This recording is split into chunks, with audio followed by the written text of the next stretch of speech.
Hello and welcome to Unwiring Tech. I'm your host Ranjana and today I'm here to discuss very important issue. The challenges of regulating content on OTT platforms and social media and the need for an effective, culturally appropriate age rating system. At the same time, I will also talk about the recent demand for stricter laws to regulate social media and OTT platforms in India. The way we consume media has transformed dramatically over the past decade. Remember the days of cable TV, DVDs, and DTH connections? Those have largely been replaced by convenience and personalization offered by over the top platforms like Netflix, Amazon Prime, Disney Hotstar, and other social media platforms.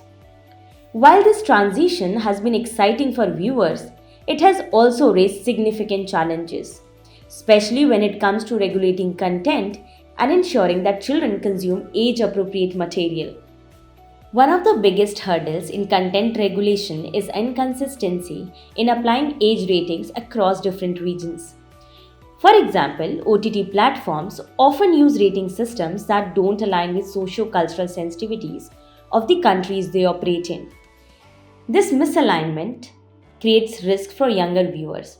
For instance, the TVF series College Romance, featuring explicit language, was accessible on YouTube to audiences of all ages.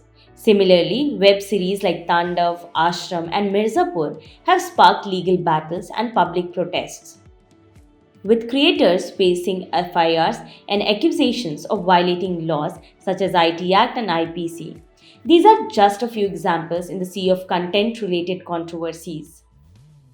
Information and Broadcasting Minister Ashwini Vaishnav recently made headlines during a parliamentary session, calling for stronger legislation to curb vulgar content on social media and over the top or OTT platforms. Speaking in the Lok Sabha during question hour, the minister responded to the concern raised by BJP MP Arun Govil. Govil emphasized that inappropriate and vulgar content on these platforms undermines cultural and moral values. Shri Govil said, "There is a lot of content on social media, especially private players, which does not match Indian culture. There is a need for a watchdog to keep a close eye on kind of content that is being given on various platforms. There are so many private players and so many platforms that have cropped up over the past few years with no regulation on the content. Anything and everything can be seen on the platforms. The young people are being misled because of this content." He also questioned the effectiveness of current laws in preventing the misuse of these platforms and asked whether the government was considering stricter measures. Speaking during a session in Lok Sabha, the minister pointed out that editorial checks, once a hallmark of democratic institutions and traditional press, have largely diminished in today's media landscape. He explained how this shift has transformed social media into a dual-edged sword. He stated, "Today, social media, which is a major platform for freedom of press in a way, is also an uncontrolled expression in another way, in which vulgar content also comes due to lack of editorial checks." This debate reflects growing global concerns about the impact of digital platforms on societal values and cultures. Acknowledging the distinct cultural differences between India and geographies where these platforms originated, Vaishnav emphasized the cultural sensitivities of India vastly differ from those of the regions where these platforms were created. This makes it imperative for India to make existing laws stricter, and he urged everyone to come to a consensus on this matter. The minister also urged Parliamentary Standing Committee to take up this important matter as a priority. There should be societal consensus on it, along with stricter laws to address this challenge, he said. So, how are other countries addressing this issue? Let's look at Singapore. The country's Video on Demand Code of Practice specifies that film involving themes like homosexuality must be rated NC-16, as deeper understanding typically develops after age of 16. Australia has taken stricter stance with its e-safety commissioner banning content deemed extremely harmful to children outright.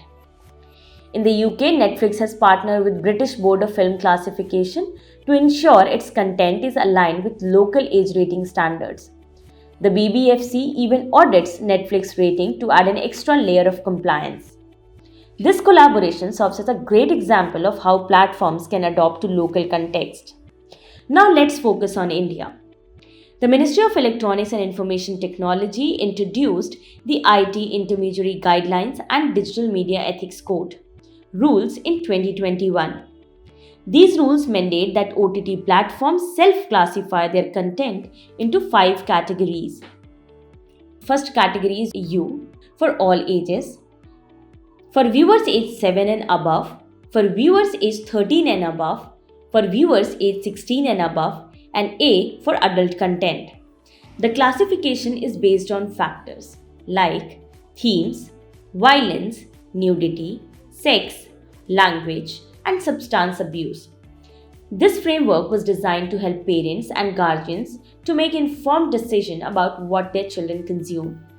Despite these efforts, challenges remain. The internet is largely unsupervised space, giving children and teens easy access to content without oversight.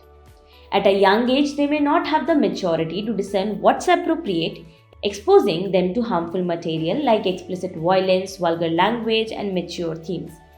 Consider this: a significant portion of India's OTT audience consists of children and teenagers.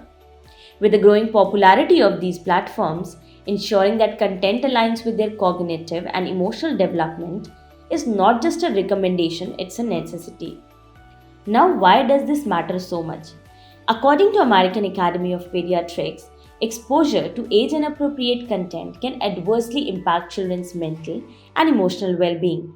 The stakes are high, and this brings us to the heart of the debate. How can India create a culturally sensitive, globally aligned framework to regulate content? One possible solution lies in the collaboration similar to BBFC Netflix partnership in UK. Platforms operating in India must adapt their rating systems to reflect the country's unique cultural values and sensitivities. While the IT rules of 2021 provide a starting point, enforcement and consistency needs to be improved. As OTT platforms continue to redefine how we consume media, the question isn't it whether content should be regulated, but how it should be done effectively and fairly. India is at a critical juncture, balancing the creative freedom of content creators with the responsibility of protecting its youngest viewers.